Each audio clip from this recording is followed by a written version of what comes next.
നിന്റെ അച്ഛൻ. എന്താ എന്നെ വിളിച്ചോ? അല്ല, എന്താ ഒരു പടക്കം പൊട്ടുന്ന ശബ്ദം കേട്ടെ? അമ്മ ഏട്ടനെ അടിച്ചല്ലേ? ആരടിച്ച്? എപ്പോ അടിച്ച്? തമാശ തമാശ. നമ്മളിവിടേക്ക് എങ്ങനെയാ സ്നേഹം പ്രകടിപ്പിക്കാറ് അല്ലേ അമ്മേ?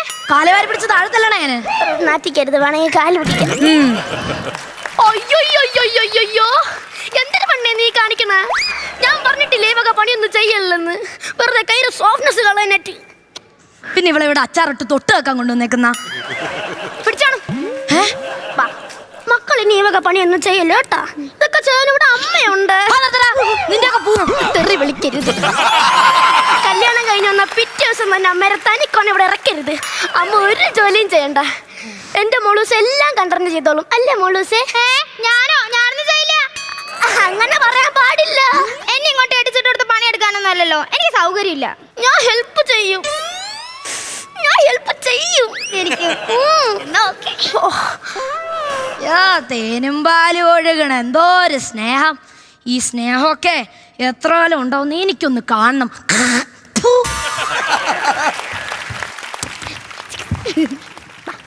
നമുക്ക് അലക്കാം. അലക്കോ? ഓ, യു ആർ സോ സ്വീറ്റ് ഏട്ടാ. ഇതേപോലത്തെ ഒരു വാഷിംഗ് മെഷീൻ വാങ്ങണമെന്നായിരുന്നു.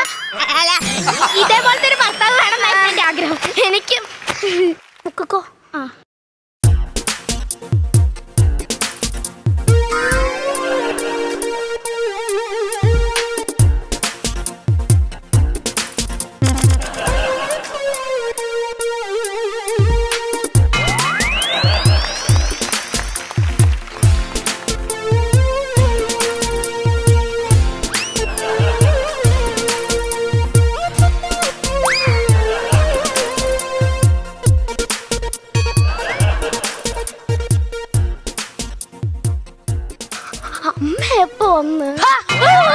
ഇങ്ങനൊരു പെൺകോന്നൻ എന്റെ വയറ്റിൽ തന്നെ പറഞ്ഞല്ലോ എന്റെ ദൈവമേ.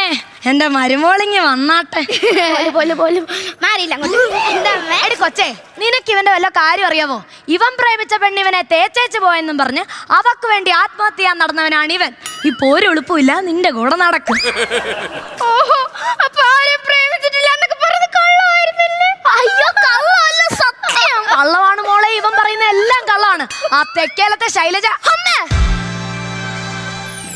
ശൈലജയുടെ കാര്യം ഇവിടെ പറയില്ല. പറയൂടാ, ഞാൻ നിന്റെ എല്ലാ കാര്യങ്ങളും പറയും. മോളിത് കേക്കണം. ആ തെക്കേലത്തെ ശൈലജ ഉൾപ്പെടെ 13 പെണ്ണുങ്ങളെ ഇവൻ പ്രേമിച്ചത്. 15 മോളെ, അവന് നെഞ്ചത്ത് കിടക്കുന്ന ടാറ്റു നീ കണ്ടിട്ടുണ്ടാ? ആ, കാണിച്ചു കൊടുക്കടാ. ഇല്ല, എനിക്ക് നാളെ